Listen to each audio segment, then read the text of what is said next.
In our headlines on this Thursday afternoon, January 11th, here on the peninsula. South Korea and its allies at the United Nations Security Council have condemned yet again the weapons deal sealed between North Korea and Russia, as officials raise some grave concerns about the broader implications of the collusion.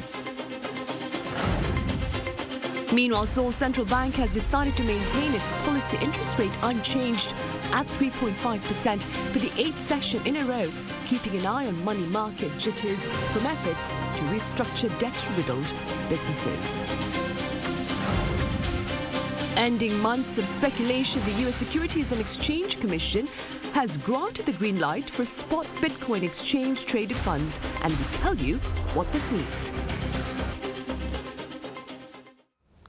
Russia's use of North Korean weapons against Ukraine violates multiple UN Security Council resolutions, while it offers Pyongyang the chance to assess the effectiveness of its arms in actual combat. Now, these are the latest concerns raised by South Korea and its allies at the United Nations. Our Shin Se-byuk reports. The U.S., during a UN Security Council meeting on Wednesday, condemned the weapons trade between North Korea and Russia, saying their, quote, abhorrent moves are targeting Ukrainians. It's abhorrent that a permanent member of the UN Security Council is flagrantly violating Council resolutions to attack another UN member state.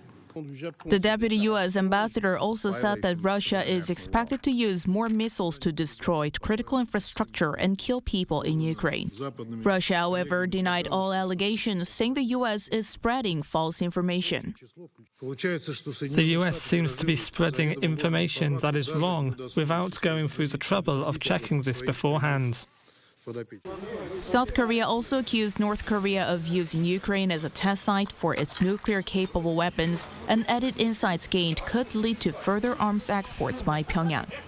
It can be further encouraged to export ballistic missiles to other countries and rake in new revenue to further finance its illegal nuclear and ballistic missile programs. He also added that such moves pose a serious threat to the Korean peninsula. Wang's remarks came amid speculation that the regime might have sold new types of tactical guided missiles to Russia. South Korea's defense minister Shin Won-sik, in an interview with Yonhap News Agency on Wednesday, said that current speculation is in addition to previous allegations against Pyongyang of supplying short-range ballistic missiles to Moscow. Meanwhile, the NATO-Ukraine Council held a video conference on Wednesday following a slew of Russian airstrikes against Ukraine. During the meeting, NATO allies strongly condemned Russia's escalation in terms of airstrikes, as well as Moscow's use of weapons sourced from North Korea and Iran. They also pledged to provide Ukraine with major military, economic, and humanitarian aid, stating that their 2024 plans are worth, quote, billions of euros. Shin Se-byuk, Arirang News. Meanwhile, the Biden administration has yet to witness any indication of an arms collaboration between North Korea and the Palestinian militant group Hamas. Now, this is according to White House National Security spokesperson John Kirby during a press briefing on Wednesday. It also follows confirmation by South Korean intelligence authorities of an earlier report by the Voice of America that claimed Hamas fighters were using North Korean weapons. The US and the UK are exploring their options of strikes against land-based Houthi targets in Yemen, following the group's latest massive attempt to disrupt commercial travel in the Red Sea that was thwarted by American and British warships. Our Lee Sing-jae has the latest. Both the United States and the United Kingdom said Wednesday that they could take military action against Yemen's Houthi rebels after they repelled the group's largest attack yet on the Red Sea. Responding to the attacks, carrier-based jets and warships on Tuesday night shot down 21 drones and missiles launched by Houthis. The Houthis say they targeted a U.S. ship that they said was providing support to Israel, as they repeatedly claimed that any merchant vessels linked to Israel would be attacked in protest against Israeli offensives in Gaza. The latest Houthi attack was the 26th such attack on commercial shipping in the Red Sea since November 19th. During his trip to the Middle East, U.S. Secretary of State Antony Blinken said Wednesday that there will be consequences for continued Houthi attacks in the Red Sea. Again, all I can tell you is that, as we've made clear, and many other countries made clear, there'll be consequences for the Houthis' actions. We've also repeatedly tried to make clear to Iran, as other countries have as well, that the support that they're providing to the Houthis, including for these actions, needs to stop. Meanwhile, Blinken on Wednesday met Palestinian Authority President Mahmoud Abbas in the Israeli-occupied West Bank following meetings with Israeli leaders. During the meeting, the two discussed post-war plans for Gaza, including steps towards the establishment of a Palestinian state. The U.S. envoy also discussed efforts to minimize civilian harm in the Gaza Strip and increase the delivery of aid inside the war-torn region, expressing support for a Palestinian state and encouraging administrative reforms of the PA. President Abbas told Blinken that no Palestinians should be displaced from Gaza or the West Bank. Lee Seung-jae, Arirang News. And the Palestinian militant group Hamas claims it cannot guarantee the safety of its hostages if Israel fails to agree to a comprehensive ceasefire. The claim was carried by the Times of Israel earlier on Wednesday.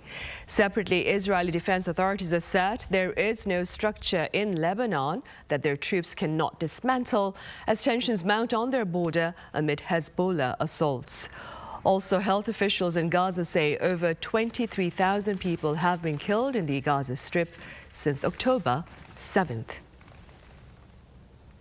On the local front, the cabinet reshuffle to advance the Yoon administration's economic and diplomatic agendas continued on Wednesday, and our senior correspondent Oh Soo-young has more on the latest appointments.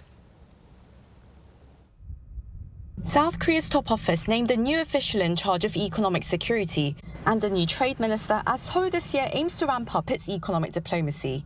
The presidential office on Wednesday announced the Yoon Suk-yeol administration's latest reshuffle of key government positions, beginning with the National Security Council. Incumbent Economic Security Secretary Wan Yoon-jong was appointed to take the newly established position of the third Deputy National Security Advisor, given his diverse experience in academia, economic research and the business community, handling trade relations with the US and China. His position will be filled by An Se-yeon, Professor of International Relations at the University of Seoul, known as an expert in global affairs and energy security. This comes after a series of new appointments made across the foreign affairs and trade ministries as key figures in the administration gear up to run for the April parliamentary elections. With a stronger focus on economic security, the administration has realigned its personnel to address new emerging challenges that affect the export-dependent country. It has cited supply chain disruptions and fierce global competition to master core technologies that ultimately determine both economic and military prowess. On that note, the president approved former ambassador to the United Nations Cho Tae-yeol as the new foreign minister, a day after Parliament adopted a confirmation report, a process required for ministerial positions. Yoon's office named former journalist and current Overseas Public Relations Secretary Kang In-sun as the second Vice Minister for Foreign Affairs, recognizing her familiarity with geopolitical affairs and public diplomacy. 3 other vice ministerial positions were also announced, including logistics and trade expert Chung In-kyo as the new trade minister to lead negotiations and resolve sticking points in trade, replacing An Dok-gun, who was recently promoted to Minister of Trade, Industry and Energy. Incumbent second vice minister Kang Kyung-sung, currently in charge of industrial policy, took the first vice minister position, with ministry spokesperson Choi Nam-ho as his replacement. The top office on Wednesday also nominated Yoo Chol-an, a former judge at the Seoul Central District Court, to lead the country's anti-corruption agency, which is a ministerial position requiring the National Assembly's approval. Oh Soo-young, Arirang News. And in other news, as part of protocol under the UN Human Rights Initiative, South Korea has submitted its questions for the Universal Periodic Review of China. According to Seoul's newly appointed Foreign Minister Cho Tae-yeol on this Thursday, the initiative requires member states to face peer review of their human rights records every 4.5 years. China's 4th peer review opens on January 23rd in Geneva, during which member states can make inquiries about the country's human rights verbally on site or through written questions submitted in advance. Now, this is the first time that South Korea has handed in advance questions for China's review.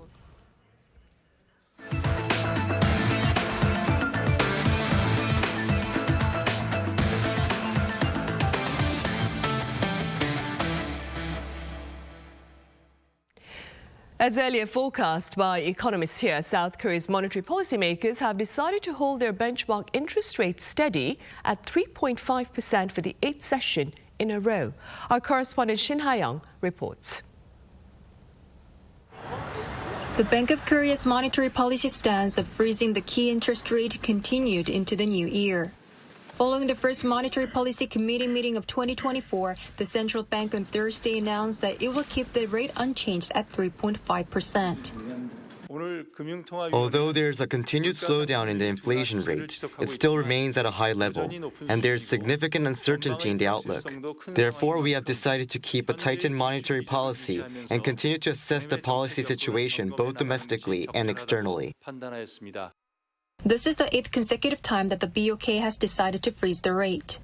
The base rate was raised to 3.5% in January of last year and has remained at that level since February, following 10 consecutive rate hikes to tackle inflation. Analysts say the BOK sees no need to raise the rate, as it is unlikely that the U.S. will further tighten its monetary policy. Concerns about high interest rates due to risks in real estate project financing are also thought to be factors that have deterred the BOK from further rate hikes. Real estate project financing involves using loans to fund real estate development projects with the promise of future project revenue as repayment. Higher interest rates and increasing construction costs have led to project delays, creating challenges for firms to repay their project financing loans. Taeyong Engineering and Construction, the 16th largest of those firms in Korea in terms of construction capacity, applied for a debt restructuring program late last month due to a liquidity shortfall as the company struggles to repay real estate project financing loans. Cutting rates immediately would be difficult. The country's inflation rate has stayed above 3% as of December, above the bank's target level of 2%. Also, rising household loans up for the 9th straight months in December are a factor to consider before cutting the rate. As the U.S. Fed indicated 3 rate cuts in 2024, the market's focus is now on the timing of the BOK's rate cut. The anticipation that the Fed may cut the rates as early as March has somewhat diminished amid a robust job market. If the labor market overheats, wages may rise, leading to increased spending and potentially triggering inflation. With that situation in mind, experts forecast a BOK rate cut as early as July, with Fed rate cuts expected in June. Shin Ha-young, Arirang News. Come Thursday in the U.S., the country's first exchange-traded funds holding bitcoins will kick off trading. Our Yoon tells us what this means. On Wednesday, the U.S. Securities and Exchange Commission approved the first U.S.-listed exchange-traded funds, or ETFs, to track Bitcoin. According to a notice on its website, the 11 applications that were approved include BlackRock, ARK Investments, Fidelity, Invesco, and VanEck, and some are expected to begin trading as early as Thursday. The crypto industry has been beset by a string of scandals recently, but this move comes as a game changer for Bitcoin, as it will offer institutional and retail investors exposure to what is the world's largest cryptocurrency without directly holding it. Global market strategist at eToro, Ben Laidler, said that this ultimately will lead to more people owning crypto. So I think it's another key step forward in the development of what is still by far the youngest, smallest, and most retail investor dominated of all the asset classes. And it's happening in what is by far the world's biggest capital market. Analysts say that a heated battle between the spot Bitcoin ETFs is expected, and success will likely center around fees and liquidity. Some issuers are expected to undercut their own fees in the new filings this week, while for short-term speculators, liquidity could be more important than fees, which would make it easier for investors to quickly buy and redeem shares at prices that closely track the actual price of Bitcoin. After a decade of rejecting Bitcoin ETFs over concerns of how they could be easily manipulated, this green light marks a U-turn for the Securities and Exchange Commission, while its chair Gary Gensler remains a fierce skeptic of the crypto industry. Bitcoin ETFs could pave the way for other innovative crypto products in the future. Yoon, Arirang News. Neighboring China was the world's largest car exporter last year. According to the China Passenger Car Association on Wednesday, the country exported 4.76 million vehicles between January and November last year, a 60% surge on year. Pundits are linking the latest performance to greater demand for eco-friendly cars and Tesla's Chinese factory, which serves as its primary export hub. Increased exports to Russia, which is facing sanctions from the West, are also believed to have played a part. Here in Seoul earlier on Wednesday, an annual award ceremony took place to applaud the efforts of those who sought to raise Korea's image overseas. Our Yoon was there. The Korea Image Awards ceremony took place in Seoul on Wednesday. At the annual event, the Korea Image Communication Institute honors both domestic and international figures and organizations that have notably contributed to enhancing South Korea's global reputation. The Korea Image Stepping Stone Award was awarded to Genesis, Hyundai Motor Group's premium car brand, for promoting Korea's global image and prestige through its special brand experience. Last September, Genesis celebrated a significant milestone, having sold its 1 millionth car 7 years and 10 months after the brand's launch.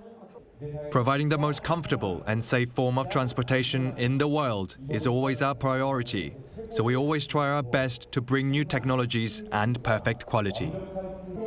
World-renowned Swiss architect Mario Botta was presented with the Korea Image Stepping Stone Bridge Award in recognition of his contribution to introducing Korea to the world by designing award-winning landmarks including the Liu Museum of Art and the Gangnam Gyobo Tower, both located in Seoul. Another honoree was the globally acclaimed opera tenor Im Hyung-ju, who received the Korea Image Capstone Award for his achievements in the music industry, which has led him to be called the pioneer of Asian opera. Since its debut in 1998, he has set a record for having 19 out of his 20 solo albums reach #1 on Korea's classical album sales chart within a week of release, including his most recent album released in November 2023. While I still have much room for improvement, I've been very lucky to receive many awards, but this award, named a capstone, is especially an honor for me. The next winner was Laure Mafo, who moved to Korea from France as she fell in love with pansori, Korea's traditional musical storytelling. She received the Korea Image Flower Stone Award for promoting pansori not only in Korea and France, but also to the world. Each year, opinion leaders from a variety of countries gather at the ceremony with the ultimate aim of strengthening cultural bonds and promoting vibrant exchanges within our global community. Yoon, Arirang News. In sports news, Team Korea is in Qatar, having arrived there on this Thursday for the Asian Cup. South Korea has reached the final 4 times, but has yet to clinch the Asian Cup since its second title in 1960. This year's squad includes key Europe-based star players, including Son Heung-min, Kim Min-jae, Lee Kang-in, and Hwang Hee-chan. Grouped with Jordan and Malaysia in Group E, Team Korea will play its first match against Bahrain on January 15th. The Asian Cup kicks off on Friday and ends on February 10th.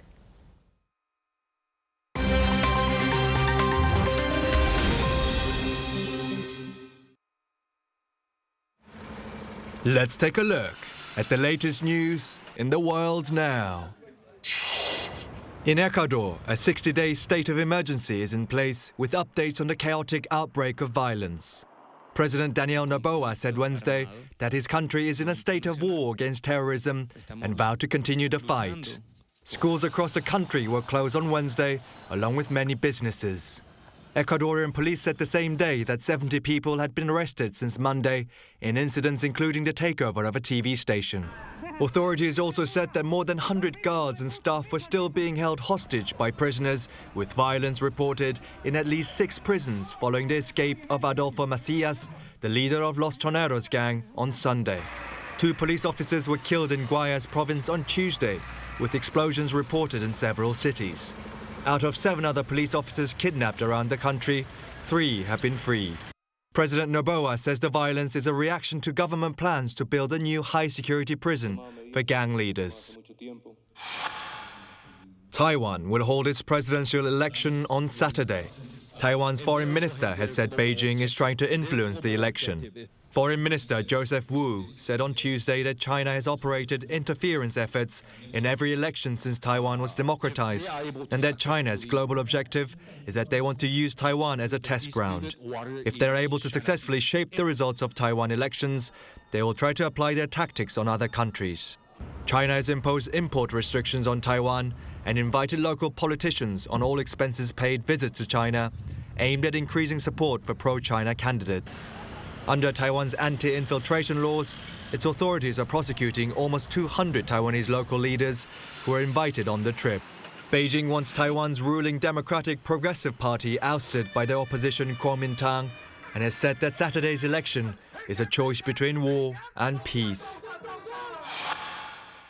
Online retail giant Amazon said on Wednesday that it will lay off several hundred employees from its subsidiaries Twitch and Prime Video. The company's internal note, seen by media outlets, said Amazon has identified opportunities to reduce or discontinue investments in certain areas. Live streaming company Twitch disclosed that it will lay off some 500 employees, which is about 35% of its workforce. This follows last year's wave of US tech layoffs, where more than 27,000 jobs were cut by Amazon, alongside Microsoft and Facebook's layoffs of 10,000 employees each, and Google's 12,000 layoffs. Nepalese spiritual leader Ram Bahadur Bamjan, known as Buddha Boy, was arrested late Tuesday local time in Kathmandu on charges of sexual assault of a minor and kidnapping. Police said Wednesday that Bamjan attempted to flee the authorities by jumping from a second-floor window, but was taken into custody. Officials also confirmed that they seized some $250,000 worth of Nepalese and foreign currency from his house during the arrest. 33-year-old Bamjan became famous in Nepal, as many believe him to be the reincarnation of Siddhartha Gautama, or Buddha, born in southwestern Nepal 2,600 years ago. Kim Seong, Arirang News.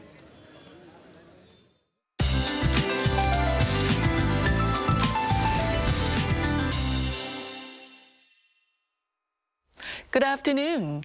A high-quality face mask is a must to protect yourself from a dust storm if you're in western parts of Korea.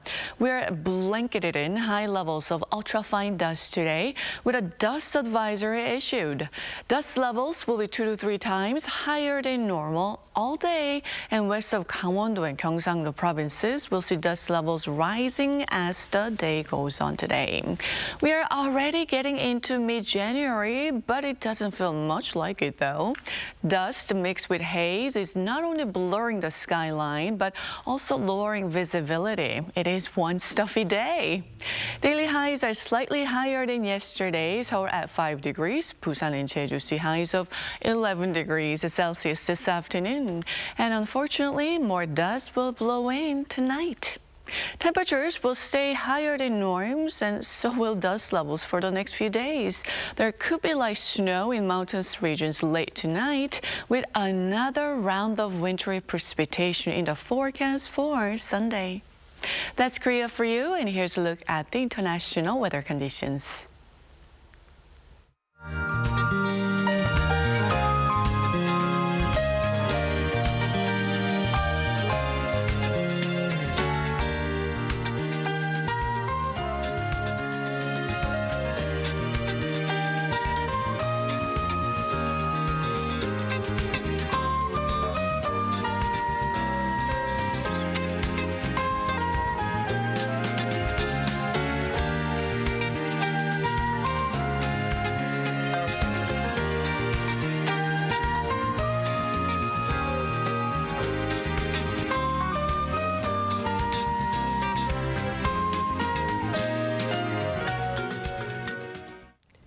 That ends Thursday's afternoon newscast. Coming up next is our daily panel session, so do stay with us. Thank you for now.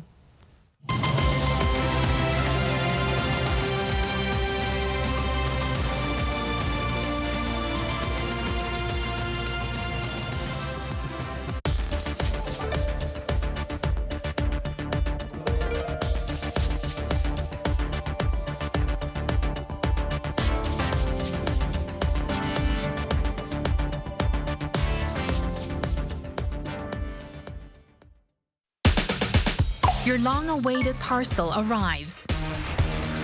Do you like what you ordered? But your parcel also contains something you probably don't like. Packaging materials that need to be discarded. The number of people ordering package delivery has surged since the start of the COVID-19 pandemic. In Korea alone, more than 3 billion packages are delivered annually. The per capita amount of parcels reached 70 in 2021. Consumers can order any product to their doorstep using parcel delivery services. But your ordered product is not the only thing you'll find inside. They also contain cushioning materials like air bubble wrap and styrofoam. Food that needs to be stored at low temperatures is delivered along with ice packs. Sometimes our parcels arrive in oversized boxes or multiple layers of excessive packaging. That's the reason packaging materials account for a large share of daily waste. Packing tapes, styrofoam, and air bubble wrap emit greenhouse gases and harmful substances during incineration. If buried in the ground, it takes centuries for them to decompose. In other words, they pose threat to the environment. It's about time we used environmentally friendly packaging. Efforts are needed to minimize packaging and use eco-friendly packaging materials. Our planet will not be delivered to us twice. Let's reduce the use of packaging materials to save our one and only planet Earth. For the sake of Earth, for our sake. One more step for a better future. The Earth and Environment Report.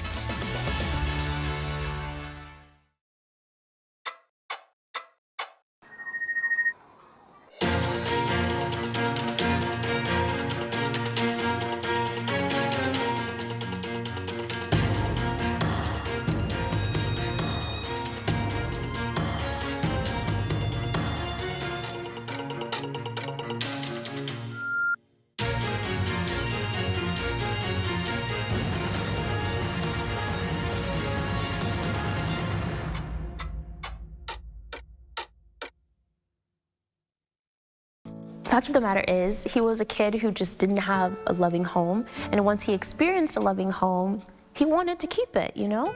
He wanted to stay away from his friends who were like kind of really rude and disrespectful and kind of felt tied to them. You could tell towards the end he didn't want to be in that situation anymore.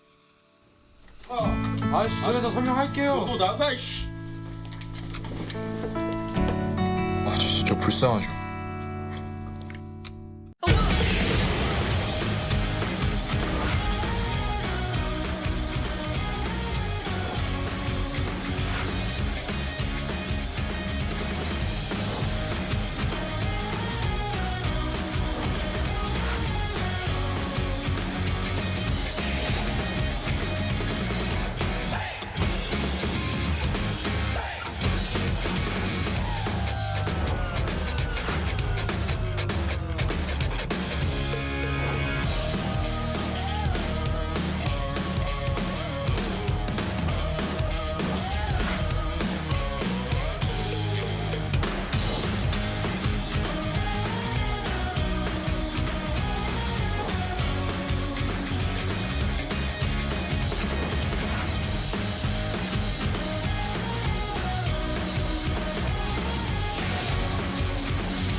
Come January 25th, a mugshot law goes into effect here in Korea that makes public the pictures of criminal suspects. So what is behind this latest law? What are pundits saying about its adoption? And what are its broader implications in fighting crime and ensuring safety?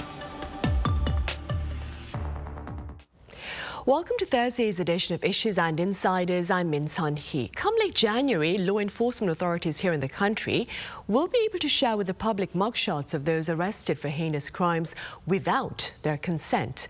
For more on this, I have attorney An Jun-sung here in the studio with us. Mr. An, it's been a while. Welcome back. Welcome. Thank you. I also have Professor William Hayes at Gonzaga University live on the line with us. Professor Hayes, it's also been a while with you. It's lovely to have you back. It's very lovely to be with you. It's a pleasure this evening. Thank you. Right. Mr. An, we'll start here in the studio then. Let's begin with the details of the so-called mugshot law, which looks to go into effect later this month. Yes, as you said, the Korean mugshot law will take effect on the 25th, which is the 2 weeks from today, right? Well, interesting about the mugshot also, typical, well known as the police photograph or booking photograph. We often see that in Hollywood movies, right? When you take arrested and take a picture, right? Mandatory. And then that's very interesting because then there's cultural and legal difference between Korea and U.S. and Korea was kind of, I think there's some reason for the human rights issues concern and other things, different police procedure, right? And then it's kind of there's a debate on whether should we get U.S. style mugshot system because that there's a concern that there's that there might be abused by some other, some people group or, people taking some advantage of, about their photos in the future and then could be a prejudicial effect on the later trial. So it's going to be, has been a hot debate on the issue, but Korean government finally decided to take action. And from the 25th, will take very similar to U.S. system, is mandatory requirement for the arrestees to take a photo when they get arrested. But however, there are some conditions met, right? There are three prong tests should be applied. First was that there be a serious, that harm occur, and also there's the sufficient evidence to prove that the person is guilty of the crime charge, right? And then lastly, there's public interest, there's strong public interest to do it because there's the concern about the human rights, issues, the violation also. So there was the prosecutor, the point is that now the prosecutors or the police have a full discretion whether they could take a photo or not. Before that, you have to go through like some committee process, become the optional now. And from 25th, it become optional. We can go through that process, but now the police now have a full discretion whether we want to take a photo or not. And then, as you said before, that we need to get consent from the arrestee, disclose their photo. And then recently, about two suspects actually they agreed to disclosure of their photos, so that we see that from I think 2 days ago, and some two suspects was their photo was released, right? So from 25th, there was no consent requirement. But however, that's not all crime, right? There's some certain very serious crime and the sex crime or the felony issues, and a lot of issues, very heavy crimes, right? Right, I see. And Mr. An, before we delve any further into our discussion, for the sake of our foreign viewers, perhaps you could tell us a bit about the events that led to the implementation of the mugshot law here in the country. It's very interesting because whenever I go to the government offices and they ask me for the national ID, and then very often they look at my face, I say, is it you, right? It's very common happen. It's same thing with when the passport situation, when I go to some overseas and they look at my picture and say, oh, is it you? Same person, right? Is it because it was photoshopped? Not necessarily there's fabrication. Is more like I'm saying that the people change, and then Korea actually the cultural issue also that there are some they have a Photoshop, some application used very often, and now not only Korea, because now it's the SNS, right? There's many apps, right? The people they changing their face, and you actually see that in the offline. Oh, is a person on the SNS, right? So very often happens. So I guess things that be very concerned that used to be that in Korea when people identify someone, we use a national ID card or the Korean driver license. But however, that for example, is my mother, she's like 80, but her photo looks like 40 when she was taken more like 40 years old. So when they show the photo, it's like, oh, it's like the same person, right? They check the birthday, ooh, right? It happens. So I guess that there's some significant time lag between when the crime happens, offense happens, and then actually the taken used as evidence is where sometimes a big gap, sometimes surprise like 10 years. So it's very hard to say it's the same person. It's very difficult to do it. So I think it's very the pure idea. The main idea is that simply to accurately describe, show them who who is the person arrested actually, so that the future reference. And then they think about happens that there's even among the investigators, they make sure there's the same person that they're talking about, right? Could be some different persons with the same name, could be same name, right? Or the similar name, so they should accurately describe that the person arrested, and they keep the record so that they can see it. Also, however, they have to only keep 30 days.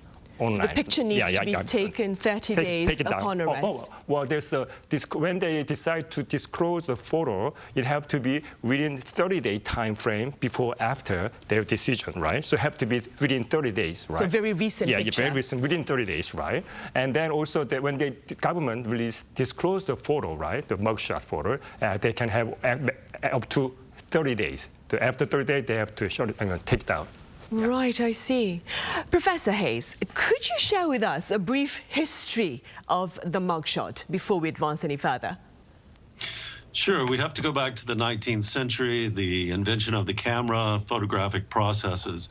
So at that time in the United States, there was a very famous detective called Alan Pinkerton. So he was the first one to really use photographs to begin to compile a kind of database on criminals. But really, this kind of modern systematic use of it, we have to go to France. So in the 1880s, there was a French police officer named Alphonse Bertillon. And so Bertillon began to use a kind of biometric approach. He wanted to take down physical measurements, physical descriptions, and then he started using the camera. And he's famous for what we normally think of as the mugshot. So you have a frontal picture, and then you have the profile picture. And that system remained in place, and it began to spread to other law enforcement agencies throughout Europe and the rest of the world. In the early 20th century, the advent of the fingerprinting began to replace it. So the Bertillon system began to diminish. But what we kept was the frontal and profile picture. And so that's remained in law enforcement agencies around the world, and it remains a basic way of establishing evidence about the suspect. So today, the mugshot basically serves several purposes. First and foremost, it's identification of a suspect, especially for witnesses or for victims. And then secondly, like I said, it provides a photographic evidence to be later used in court. And then finally, it's become a public tool for both police agencies and media publications. And that's really where we get into the social consequences of mugshots. What's the real societal impact of it? So while technology and methods have evolved, particularly with digital photography and online databases, that fundamental concept of the mugshot, it's with us, even though it's only 140 some odd years old. That's what remains with us, and that's a brief snapshot of the mugshot history. Right. Professor Hayes, mugshots, they're made public before a suspect is convicted by a court. Now, there's much debate over the purpose of this particular public disclosure. What are your thoughts regarding that? Well, in the U.S., right, the release of the mugshot, it actually varies. It depends on the state, depends on jurisdictions. As you know, the U.S. system is very decentralized. It's a decentralized political system. And so that's why it varies from state to state. But you'll be surprised that we don't have a federal law on the release of mugshots. Mugshots and arrest information are considered public records, and it's under our Freedom of Information Act. So police departments, government agencies like the FBI, they can post this information online. Hence, last August, the ex-president Trump, his mugshot was released in Georgia. So instantaneously, only 90 minutes after he entered the police system, his mugshot was all over the world. So it can be embarrassing like that, or in Trump's case, he actually made a lot of profit off his mugshot. But some states, again, like New York or California or Utah, have actual laws that restrict the release of the mugshot, and they protect the privacy of the individual. But other states like Florida or Texas, they allow much more open access. So the mugshots are available online. And again, the purpose is really twofold, just like you're describing in terms of the South Korean mugshot. First and foremost, it's promoting transparency. We know the system is working, the criminal legal system, and the police are releasing the mugshot. The police often argue that it actually helps them. It helps them with maybe having new witnesses come forward. Maybe the public feels a lot safer with the circulation of the mugshot. But in our actual research of it, we don't find a lot of evidence to support it. So it has a lot of critics. And our concern is really about the protection of the individual, their reputation, future opportunities. And so we really think about this mugshot really in kind of a triangle. What's the real right of the public for public safety? What is that degree of transparency that is needed by the public? And then how do we protect that individual rights, the rights of privacy, and most importantly, this presumption of innocence? Right, indeed, which is a topic for a whole new debate, of course, then. Mr. An, where do you stand on the debate over public disclosure of mugshots prior to being found guilty? It's very difficult question because you have to see that there's privacy issues. Not only privacy, there's human rights, abuse issues, right? And then there's also my concern is that when there's actual trial comes up, there's a prejudice effect. And what different from the U.S., Korea is kind of still have the kind of quasi-jury trial system, right? It's not really U.S. system yet, but U.S. there's actually big impact on the jury because when they see the photo, maybe actually that's the criminal, right? The criminal. So there's some prejudicial effect on that. So actually there was some concern, right? Also, I think that there's a different system in Korea because the Korean historically have very well set up fingerprint system compared to U.S. because I think U.S. is maybe only the criminals or unless you've been arrested or unless you apply for the federal job or the government job and the other person do not have, the government do not have the fingerprint. So there was no way they check it out. So, but in Korea, everybody has fingers. So you can have all fingers, not only 1 or 10 fingers sometimes, right? So it's very easy to track who they are. But I think that Korean mugshot law is more like concerning about the public safety. And then there's a sex crime issues, and they come out here because in Korea we do not use the death penalty, do not execute anymore. So people come out someday, and they're very concerned that they come back 10 years later or 15 years later, and they will try to track me down. So that's very concerned, actually. So also, it's not only one person, but people, actually it happened before, right? There's a, serial killer get out recently, and the people concerned that they want their location of their, serial killer right now. But he served his time, like 20 years in jail, but people still concerned, right? So they're concerned about the decrease of their property because this criminal live there, sex crime criminal live here. They try to people move out of their areas. It's a big societal concern also. So I guess that our time is the swing, the pendulum swings. Now people in Korea, they say we want to see what really happening, Plus, I think there's more different concerning happening in Korea. I said more concern is that in SNS, right? And people, they're changing their photo, right?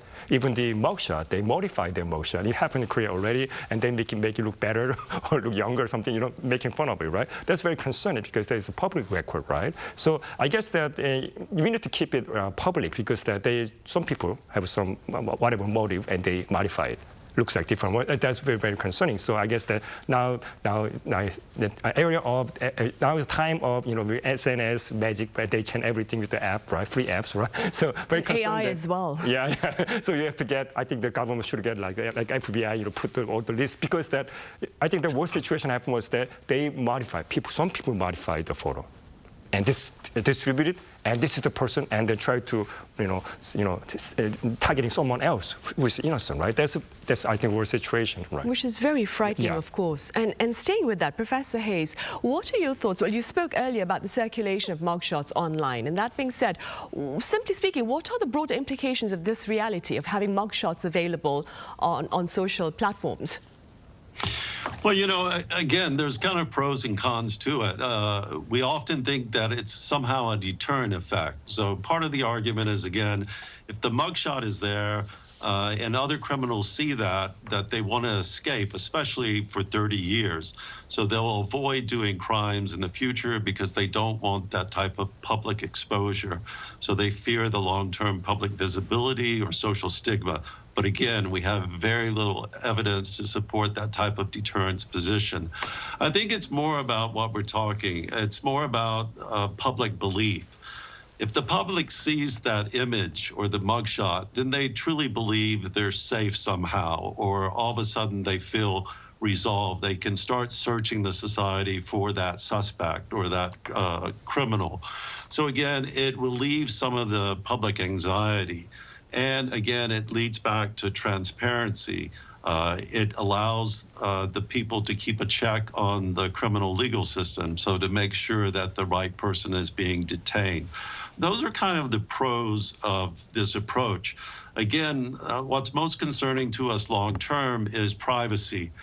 Because again, keeping a suspect's picture online for that extended period of time, it prolongs their public exposure. And again, Korea is probably the world's most intensive in terms of internet connection and social media use. So once the image is there, it's almost impossible to remove. So it prolongs the public exposure, not only of the suspect, but we also have to think about the families, both the past, present, and future of those families. So, and again, in a society like Korea, more of a collectivist society, once we see that mugshot, then we associate it with the family. And that's the kind of fear factor involved here, is that in the US, we usually just focus in on the individual offender. But in the Korean system, again, we start looking at the family, and especially if they're embedded in a neighborhood, everybody's seen the image, they all begin to point fingers. It extends beyond the offender into the family. And again, it has ongoing impact on possible rehabilitation. So even if they're the offender and they get convicted and they get released, the problem is that photograph remains like a scarlet letter. So it's an ongoing stigma. It impacts their employment opportunities, housing choices. It will impact their social relationships. It has an overall impact on quality of life. And again, I think the biggest danger, if we go back over the past couple of decades as South Korea moved into democratization and they really began to champion the rights of the individual and the rights of due process, in particular, the notion that you're innocent until proven guilty. But as Mr. Ahn said earlier, there's that presumption. As soon as we see the mugshot, we automatically project guilt upon the person. And that's the danger, is that we move away from the principle of innocent until proven guilty. And then all of a sudden, we start associating the mugshot with guilty until you're proven innocent. So again, what you're setting up is a system in which the individual will bear a social stigma for 30 years. And even then, it's unclear whether the image can actually be removed from the internet. But probably the most thing that disturbs me right now, as we're alluding to, is that people can doctor the mugshot. Youth enjoy making memes out of these types of pictures. It becomes a form of entertainment. So rather than protecting the public, it's now a form of misuse or entertainment. And in particular, I think about children involved. So their parent may be the offender. They have to go to school. All the other kids have their smartphones. And so those mugshots can instantly be used to do harm against especially children and teens in South Korea. And that's the great danger of circulating these mugshots and the use of social media in Korea. Right, indeed. Ms. Tan, moving forward, another relatively recent initiative against crime here in the country is the requirement of convicted stalkers to wear electronic anklets. How effective has this particular effort been? Well, there has been also debate about the electric anchors, because that is it really effective, right? And I remember watching some news coverage about that. Some people just broke it, the anchor, and kind of run away, and they got back home every hour, and nobody knew, and police didn't know where they are. And there's always, human-made. There's always some problems. You cannot make it perfect, right? So if you wearing the, maybe the electric ankle for like 10 years, maybe you know how to disable, or in a way, maybe learn by some tricks, how to do it. And so that's very concerning that I think that is more like the idea about the electronic anchors that prevent about the recurrence of the same crime, right?